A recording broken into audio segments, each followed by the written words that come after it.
अस्सलाम वालेकुम guys, welcome to my channel. कैसे हैं सब लोग? उम्मीद है कि सब लोग ठीक होंगे। डिस्क्रिप्शन से आप लोगों को पता चल गया होगा कि मेरा आज का टॉपिक क्या है। बहुत ही इंपॉर्टेंट टॉपिक है जो कि हर लड़की की, हर मैरिड लड़की की प्रॉब्लम बन चुका है, ठीक है? यानी कि केयरलेस हस्बैंड के बारे में हम लोग बात करेंगे। तो हर लड़की ना, मैंने आज तक कॉलेज लेवल में, स्कूल लेवल में या फिर अपने पड़ोस में, मतलब बहुत सारी औरतों को, ख़ानदान की औरतों को बात करते सुना है कि हमारे हस्बैंड में ये ख़ामियाँ हैं, वो ख़ामियाँ हैं। सो मैंने उन्हीं पॉइंट्स को मद्देनज़र रखते हुए सोचा आज क्यों ना आप लोगों के साथ जो है ये डिस्कस किया जाए कि ये जो केयरलेस हस्बैंड होते हैं ना, ये किस तरह के होते हैं, इनमें क्या ख़ामियाँ होती हैं, इनको हैंडल कैसे करते हैं, ठीक है? वैसे जो मेरा जो है ना आज का टॉपिक, उसका जो बेस्ट जो एक टाइटल है ना, वो ये है कि defects of careless husbands due to which the wife becomes mentally ill. यानी कि हस्बैंड की वो खामियां जिनकी वजह से औरत जो है वो डिप्रेशन में चली जाती है, ठीक है? जहनी मरीज बन जाती है, ये कह लें आप लोग। तो कोई भी टॉपिक या कोई भी पॉइंट जो है डिस्कस करने से पहले मैं आपको ये ज़रूरी बात बता दी चलूँ कि हमारा मुआशरा ना हमेशा औरत को टारगेट करता है हर मामले में। जैसे अगर दो लोगों के बीच अलहदगी हो रही है ना, या डाइवोर्स हो रही है, तो औरत को ही कहेंगे यही बुरी है, यही मगरूर है, ये बदतमीज़ है, इससे घर के मामलात सँभाले नहीं गए, इससे जो है ज़िम्मेदारियाँ नहीं निभाई, इसलिए जो है ना इनकी तलाक हो गई है। कभी मैंने ये नहीं सोचा, कभी मैंने हम लोग मतलब खुद भी नहीं सोचते, कभी मैंने ये सुना भी नहीं किसी से ना, इवन हमारी भी इस तरह की सोच नहीं होती थी। अब चूँकि बदल चुकी है तो कुछ और तरह की सोच होगी हमारी, ठीक है? अब काफ़ी अवेयरनेस आ गई है, लेकिन पहले हमारे भी इसी तरह ख़्याल होते थे जब हमारे बुज़ुर्ग, हमारी माएँ-बहनें हमारे साथ इस तरह बात करती थी ना, यानी कि कभी भी किसी ने ये नहीं कहा कि फ़लाँ का बेटा जो है ना वो इतना काबिल नहीं है कि वो घर बसा सकता। अच्छा जी, वो अपने रिश्तों को नहीं निभा सका, उससे बीवी हैंडल नहीं हुई, उसने घर के मामलात नहीं सँभाल सके, इसलिए जो है उसकी डाइवोर्स हो गई है। कभी भी मर्द के बारे में कोई नहीं कहता। ठीक है, हमेशा जो है औरत को ही टारगेट करते हैं। तो मैं कहती हूँ कि जिन मर्दों में ये ख़ामियाँ हों कि वो आपकी इंसल्ट करते हों, रिस्पेक्ट ना करते हों, केयर ना करते हों, आपको इग्नोर करते हों, आपको एप्रिशिएट करना ना आता हो उनको, ठीक है? आपकी कंप्लेंट्स ना सुनते हों, आपके लिए स्टैंड ना लें, घर लेट आएँ और अगर आ भी जाएँ जल्दी तो सेल के साथ लगे रहें। मैं कहती हूँ ऐसे मर्द भी जो है ना, घर नहीं बसा सकते जिनमें ये ख़ामियाँ होती हैं। लिख के ले लें ये चीज़ आप लोग, ठीक है? मैं गारंटी देती हूँ इस बात की कि ऐसे मर्द कभी भी घर नहीं बसा सकते, लेकिन अनफॉर्चुनेटली हमारा जो मुआशरा है ना, वो सिर्फ़ औरत को टारगेट करता है, सिर्फ़ औरत को बुरा-भला कहता है। फिर दूसरी बात ये ना कि औरतें, जब आप ना कोई भी औरत जो है वो ब्याह के लेके जाते हैं, मैं लड़कों लड़कों से मुखातिब हूँ कि अगर आप कोई लड़की ब्याह के लेके जाते हैं, आपकी ज़िम्मेदारी बनती है उसको अपने माहौल के बारे में अवेयर करना कि हमारा माहौल इस तरह का है, मतलब अम्मी की नेचर इस तरह की है, अब्बू की नेचर इस तरह की है। ज़ाहिर है आप अपने माहौल से वाकिफ़ होते हैं, तो आपकी ज़िम्मेदारी बनती है, आपका ये हक बनता है कि आप नई बंदी जो आई है उसको बताएँ अपने माहौल के बारे में, ठीक है? क्योंकि देखिए वो किसी और फैमिली से आई होती है। तो कहते हैं ना कि 5 फिंगर्स आर नॉट इक्वल। जब भाई-बहनों की भी सोच नहीं मिलती, भई आप लोग कैसे ये एक्सपेक्ट कर लेते हैं किसी गैर फैमिली से लाई हुई लड़की वो आपके क्राइटेरिया पे पूरी उतरेगी? नहीं, नहीं, नहीं, ऐसा कभी भी नहीं होता। उसको आपके माहौल में एडजस्ट होने के लिए साल, 2 साल लग जाते हैं। लेकिन अगर आप साल, 2 साल नहीं दे सकते, तो आप इतना करें कि 6 महीने का उसे टाइम दें ताकि वो आपके माहौल में एडजस्ट कर जाए, ठीक है? आप लोगों की नेचर को समझ ले। लेकिन यहाँ पे क्या होता है कि हमारे लोग क्या करते हैं कि 20-25 साल की लड़की को शादी करके ले आते हैं और उससे 50 साल का एक्सपीरियंस जो है ना एक्सपेक्ट कर रहे होते हैं, जबकि ऐसा कभी भी नहीं होता, ठीक है? वो एक अलग फैमिली से आई लड़की होती है, उसकी क्या सोच आपके साथ मिलती होगी, उसको थोड़ा टाइम दें, ज़रूर टाइम दें, ठीक है? जो हस्बैंड ये इस चीज़ में अपना हक नहीं अदा करते ना कि उसे अपने माहौल से अवेयर नहीं करते, वही खसारे में हमेशा जाते हैं, उन्हीं के घर हमेशा टूटते हैं। और दूसरी बात ये ना कि कंप्लेंट्स की बात मैं करूँ कि कंप्लेंट्स ना सुनने से क्या मुराद है? कंप्लेंट्स ना सुनने से मुराद ये है कि जब आपके घर में छोटी-छोटी नोक-झोंक होती है ना, तो बीवी आपको कन्विंस करने की कोशिश करती है कि मेरे साथ ये ज़्यादती हो रही है आपकी माँ की तरफ से, आपकी बहनों की तरफ से, आपके भाइयों की तरफ से, तो आप उसे शट अप कॉल दे देते हैं, ठीक है? आप कहते हैं कि मुँह बंद रखो, तुम तो हो ही नेगेटिव माइंडेड, मेरी माँ और बहनों के बारे में जो है मुझे भड़काती रहती हो, तुम्हारा तो सारा दिन यही काम है शिकायतें लगाने का, ठीक है? तो आप मतलब इतने इतने बुरे-बुरे लफ्ज़ों का जो है ना वो इंतख़ाब करते हैं। इतने अजीब लफ्ज़ जो है ना, आपके अल्फ़ाज़ का चुनाव कुछ और होता है। काफ़ी लड़कियों ने मुझसे डिस्कस किया है कि जब हम अपने हस्बैंड को बताते हैं तो वो इस तरह के लफ्ज़ कहते हैं हमें, ठीक है? जो कि मैं यहाँ पे आप लोगों के सामने शेयर आपके साथ नहीं कर सकती इस वक़्त, ठीक है? तो ऐसे अल्फ़ाज़ का चुनाव मत करें जो दूसरे की दिल आज़ारी का बायस बने, ठीक है? अब औरतें क्या होता है कि हर्ट हो जाती हैं कि उन्हें लगता है ये हमारा हस्बैंड जो है ना हमारे लिए स्टैंड ही नहीं ले रहा, हमें सपोर्ट ही नहीं कर रहा। फिर वो अपने आप को खुद को प्रोटेक्ट करने के लिए जो है ना अपने राइट्स के लिए खुद फ़ाइट करती हैं। अब जब वो खुद जो है मुकाबला करती हैं उनसे, खुद अपने आप के लिए लड़ती हैं, तो फिर क्या होता है कि जी मामलात और ख़राब हो जाते हैं। अब ये ख़राब क्यों होते हैं? ये आपकी वजह से ख़राब होते हैं कि आपने अगर उन कंप्लेंट्स को सुना होता, छोटी छोटी बातों पे अगर इन्वेस्टिगेशन की होती तो मामलात इतने ख़राब ना होते। लेकिन जब ख़राब हो जाते हैं तब ये मर्द फिर क्या कहते हैं कि आपने हमें क्यों नहीं बताया, आपने खुद अपना मुंह क्यों खोला, आपने अपना मुंह बंद क्यों नहीं रखा, आप हमें बताती, हम खुद स्टैंड लेते।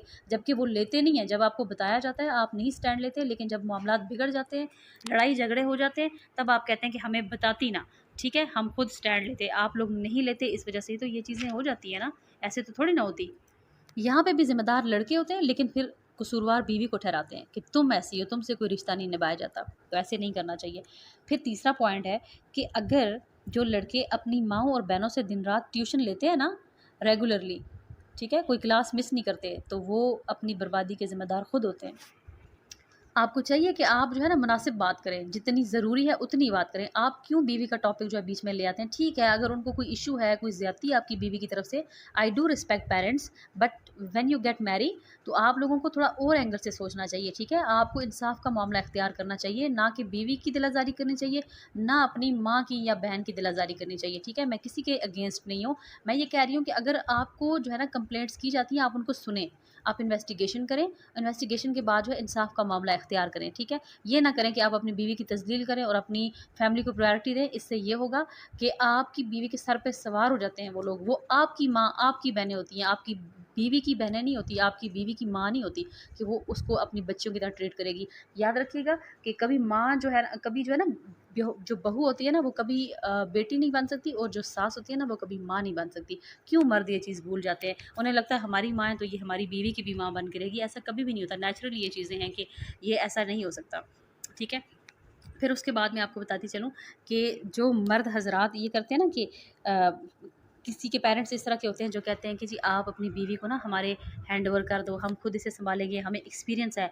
ऊपर से माशाल्लाह जो नंदें होती हैं ना, अल्लाह भला करे उनका, वो भी कॉल्स कर के कह रही होती हैं कि अम्मी का ना अम्मी का ना एक्सपीरियंस है, आप ऐसा करो, आप मत बोलो अपनी बीवी के लिए ना, अम्मी को बहुत बुरा लगता है, अम्मी हर्ट होती हैं ऐसी बातों से, आप ऐसे क्यों करते हो, माँ का दिल क्यों दुखाते हो? मतलब वो अपना बन के ना, मीठी बन के वो अपने भाई को गलत गाइड कर रही होती हैं। हालाँकि उनको पता होता है अच्छे तरीके से कि हम जो है जो बात कह रहे हैं उसका क्या रिज़ल्ट होगा। वो ये सोचती हैं कि ये हमारे हवाले कर दे, हम जो मर्ज़ी करें इसके साथ ना। फिर ये होता है कि जो मर्द इनकी बातों में आ जाते हैं, अपनी माँ और बहन के हवाले कर देते हैं अपनी बीवी को, वो फिर आपको पता कि फिर दे दना दन-दन होता है, वो अपने तरीके से चलाती हैं, ठीक है? ओ भई, ये आपकी रिस्पॉन्सिबिलिटी होती है, आपको खुद निभानी चाहिए। वो आपकी बीवी है, आपकी माँ की बीवी नहीं है, आपकी बहनों की बीवी नहीं है, आप उसकी ज़िम्मेदारी जो है लें, ठीक है? आप खुद देखें आपकी बीवी जो है कहाँ पे प्रॉब्लम में है, कोई उसे मतलब परेशानी तो नहीं है, कोई उसे टॉर्चर तो नहीं कर रहा। आप ऐसे कैसे सोच सकते हैं कि आप जो है किसी और के हवाले कर देंगे उसको और वो बंदा जो है अच्छे तरीके से उसको ट्रीट करेगा? ऐसा कभी भी नहीं होता, ठीक है? आप खुद देखें। मैं तो यही मशवरा दूँगी कि मर्द को खुद ख़्याल रखना चाहिए अपनी बीवी का। और उसके बाद जो लड़के गाली-गलौज करते हैं, जो भी लड़के गाली-गलौज करते हैं ना, वो बहुत बुरे लोग होते हैं, ठीक है? आपको कोई हक़ नहीं है कि आप अपनी बीवी के माँ-बाप को देखें, वो भी आपके माँ-बाप होते हैं, आप उन्हें गाली-गलौज करें, ये कहाँ का इंसाफ़ है? फिर जब आपकी बीवियाँ अगर कभी गाली, तो मैंने कभी सुना नहीं कि कोई औरत जो है हस्बैंड को उसकी माँ की गाली या बाप की गाली दे, मैंने ऐसे कभी भी नहीं सुना, ट्रस्ट मी। तो मैंने मर्दों के बारे में ही सुना है कि वो गालियाँ देते हैं ऐसे औरतों को, और फिर वापस जब अगर कभी वो पलट के सवाल भी कर दें ना कि अगर मैं तुम्हारी माँ को ऐसा बोलूँ, तो इस पे भी जो है ना वो सर फाड़ने पे तैयार हो जाते हैं कि तुम होती कौन हो मेरे माँ-बाप का नाम लेने वाली? अरे भई, अगर आप लोगों को इतना गुस्सा आता है, आपको अपने पेरेंट्स के लिए इतना गुस्सा आ रहा है, तो दूसरे का जिगर क्या लोहे का बना होता है जिसमें कोई इमोशंस नहीं होंगे, उसका दिल नहीं होता, वो पत्थर का होता है दिल उसका, कि जिसमें कोई भी जज़्बात नहीं होंगे। तो ख़्याल किया करें, एहसास किया करें, ठीक है? किसी को इतना इरिटेट मत करें कि वो जो है ना उसमें डर भी ख़त्म हो जाए और वो आपके साथ मुकाबला करने पे जो है ना आ जाए। और जब आपके साथ बीवी जो है ना मुकाबला करती है या बदतमीज़ी करती है, फिर आप कहते हैं कि ये है ही बदतमीज़, इसकी तरबियत ही ऐसी है। जबकि आप लोगों के रवैयों ने जो है उसे इतना एग्रेसिव कर दिया होता है कि वो फिर बदतमीज़ी करने पे आ जाती है, वरना वो कभी भी ऐसी सोच लेके नहीं आती कि वो ससुराल में जाएगी तो अपनी ज़िम्मेदारियाँ नहीं निभाएगी और जो है वो बदतमीज़ी करेगी, वो ऐसे करेगी, वो वैसे करेगी। वो बहुत ही पॉजिटिव सोच लेके आती है कि वो एक अच्छी ज़िंदगी की शुरुआत करेगी। मगर आप लोगों की तल्खियाँ देख के, आप लोगों के गलत रवैये बर्दाश्त कर के वो इतनी अक जाती है कि फिर वो वापस रिस्पॉन्स देना शुरू कर देती है आप लोगों को, जो कि आप लोगों को फिर हज़म भी नहीं होता कि ऐसा ये क्यों कर रही है। अगर आप चाहते हैं कि आपसे कोई भी इंसान बदसलूकी ना करे, तो आप उसको इतना अच्छा माहौल दें। फिर लड़कों की अक्सर ये कंप्लेंट्स होती है ना कि जी हमें ना ज़हनी सुकून नहीं दिया इस औरत ने। ज़हनी सुकून कैसे देंगे वो आपको? जब आप उसको सैटिस्फाइड रखोगे, उसको कोई परेशानी नहीं दोगे, तो ही वो आपको जो है ना सैटिस्फाइड रखेगी। तभी तो आपको मेंटल पीस मिलेगा। ऐसे कैसे मिलेगा कि आप एक बंदे को इतना जो है ना उसको टॉर्चर कर रहे हो, उसको बातें सुनाए जा रहे हो, उसके साथ रवैया सही नहीं रख रहे और खुद एक्सपेक्ट कर रहे हो कि हाँ जी, वो मुझे जो है वो मेंटल पीस चाहिए उससे। ऐसा कभी भी नहीं होता। ये बेवकूफ़ी है, सरासर जाहिलियत है, ठीक है? तो अगर आप उसे जो है ना मुतमईन रखेंगे, परेशानी में नहीं रखेंगे, टेंशन फ्री रखेंगे उसको, फिर देखें आपके वो आपका मेंटल पीस जो है कैसे आपको मिलता है, ठीक है? तो दूसरी बात ये कि एप्रिशिएट करना।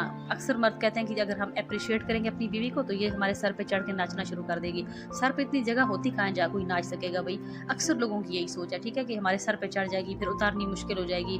और माँ बाप भी अक्सर जो है ऐसी तलकीन कर रहे होते हैं, अपने बच्चों को तरबियत कर रहे होते हैं कि इसे ज़्यादा सर पे ना चढ़ाना, तो उतारनी जो है ना वो मुश्किल हो जाएगी, ठीक है? वो अपनी माँ की या बहनों की बातें वही अपने दिमाग में रखते हैं। कोई खुद से भी बड़े शातिर होते हैं, पहले से उनके माइंड में होती है, कुछ उनका ब्रेन वॉश किया जाता है, तो वो सोने पे सुहागा ही हो जाता है ज़्यादा ही, ठीक है? तो फिर वो उनको वाकई ये लगता है कि मैं अगर तारीफ करूंगा तो मेरी बीवी जो है ना सर से उतरेगी नहीं, पता नहीं फिर क्या हो जाएगा। भाई आप लोग ऐसा करें कि आप अप्रिशिएट करना अपनी बीवियों को स्टार्ट करें, फिर देखें उनकी परफॉर्मेंस कितनी है। बीवी ना हमेशा चाहती है कि आप उसको अप्रिशिएट करें, ठीक है? हर बंदे को अप्रिसिएशन अच्छी लगती है।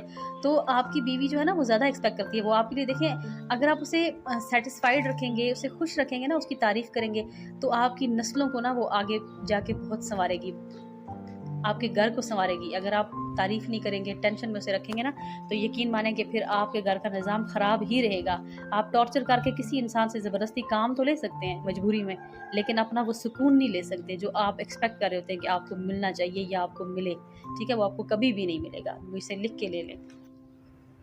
वीडियो पसंद आए लाइक शेयर एंड सब्सक्राइब करना मत भूलिएगा। दुआओं में याद रखिएगा। मिलेंगे आप लोगों से नेक्स्ट वीडियो में एक नए कंटेंट के साथ। अल्लाह हाफ़िज़।